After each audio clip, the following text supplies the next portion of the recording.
Nagpadayon naman sa operasyon sa kapulisan batok sa mga mamuno sa 16 anyos nga si Christine Lee Silawan.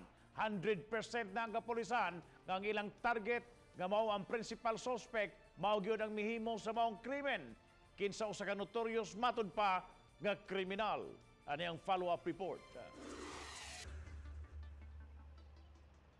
Sumani Colonel Lumel Obon, Direktor sa Lapu-Lapu City Police Office, nga 75% na silang operasyon bantok sa mga kriminal sa 16 anyos nga dalagita. Nagpadayon silahang province-wide manhat batok sa tulo ka mga suspect nga gituwang wa pa makagawa sa Sugbo. Gihulagwa ni Obon nga notorious criminal sa Kabisayan ang principal suspect kinsa usa ka wanted sa kasong pagpatay. We are on the cure, we are on the kanang manhanta talaga sa ating subject.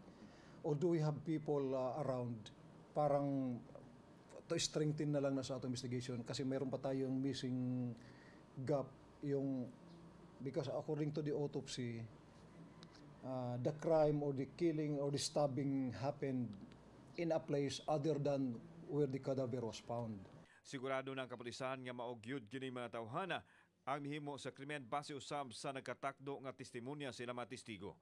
Samtang nakigalayo na ang kapulisan sa Lapu-Lapu sa bang unit sa kapulisan sa Lalawigan, usa silang itanaw karon ang posibilidad nga basin na ay kalamigitan ang nahitabo sa krimen dito sa Danau City, diin gipanitan usab ang biktima. We have documents, we have corroborating evidence.